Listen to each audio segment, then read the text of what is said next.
Before you say anything, yes, I am throwing in Avatar: The Last Airbender in this category because even though it's not technically an anime, it is the most Japanese-like Western show, a cultural phenomenon, and something that studios just can't seem to get right. I'm writing this video on February 21st, the day before the live-action adaptation of The Last Airbender comes out, because I am almost positive they're gonna f*** it up somehow. I bet, at best, it's gonna be... So, was I right? This is future you talking. Yeah. So, why can't they get it right? Well, I propose that it is impossible to make a live-action adaptation from this kind of animated show. Not hard, not unlikely, impossible. So, first things first. One thing to clarify, you might be saying to yourself, Ish, that's what you can call me. What are you talking about? I know plenty of live-action adaptations that were great. Well, why don't you just shut the f*** up and listen first? There are plenty of great live-action adaptations that have been made. But what genre and in what setting did they take place? Most of these live-action adaptations happen in the real world, with regular people. And most of them are slice-of-life and romance anime, right? The anime that are impossible to adapt are largely... Now, what's the shonen category for you people that actually catch some sun?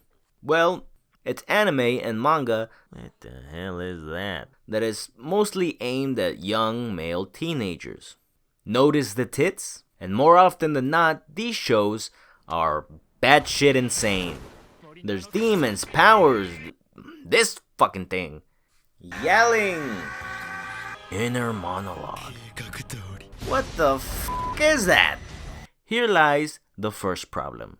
These kinds of things just don't carry into live action.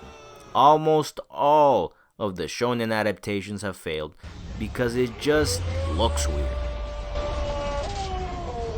Take the Fullmetal Alchemist live action movie. There's 7 sins, right? Lust, wrath, gluttony, envy, sloth, greed, and pride. This is how they look in the anime.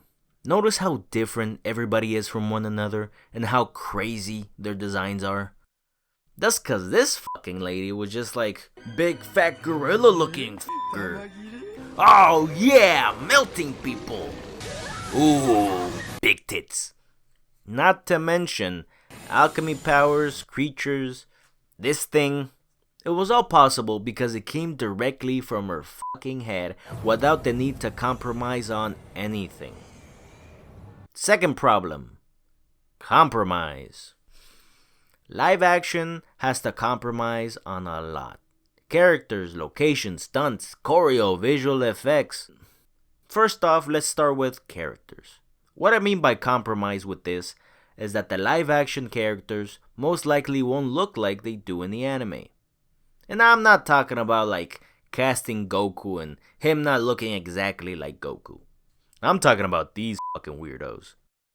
Their designs in live action will always be diminished.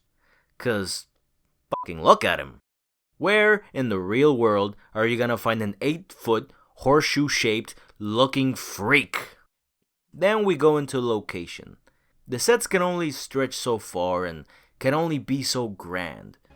And if they do try anything bigger, it ends up in front of a green screen, which, if we're being honest with ourselves, never looks quite right. The stunts, you could only endanger the performers so much. Choreo, don't even get me started. And of course, visual effects, which, you know. All of this comes down to money.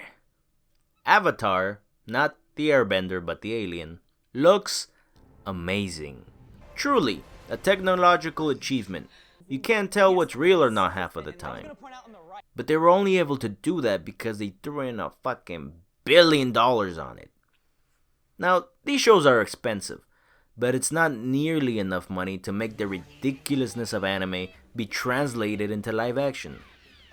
Which brings me into the third problem: studios. When it comes down to it, studios and really most higher ups in Hollywood just don't believe in animation. Animation has always been looked down on as something that is reserved for children. Animated films make up some of our most formative movie experiences as kids. So many kids watch these movies over and over and over and over and over and over and over. I see some parents out there know exactly what we're talking about.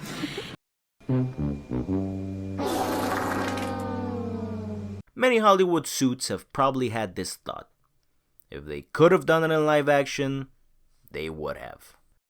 Like, okay, you made your silly little cartoon. Now it's time for the real thing. Now it's time to elevate it. It has never occurred to them that the story that is being told is already in the perfect medium. You think Miyazaki came up with the crazy ideas he had in his head and thought, man, I gotta bring this to life, but I need directors and sets and costumes. I don't have all that. Well, I guess I'll just settle for animation. No, of course not. These stories could only and can only be told through animation, partly because everything on screen is on the same medium. In movies, whenever something doesn't look quite right, the audience notices, and it breaks immersion. It's very, so I like it, but also, yeah, it does look like shit. In animation, you're taking in the world that is being sold to you as is. All they have to do is give you their interpretation of reality, and your mind will fill in the gaps. Insane shit could be happening on screen, but you don't question it if it's done well. There's a reason why tension can feel so high. Why you can feel your breath being taken away at the sights you're seeing. And why you can feel inspired at the end of it all. Because to you, it was always real.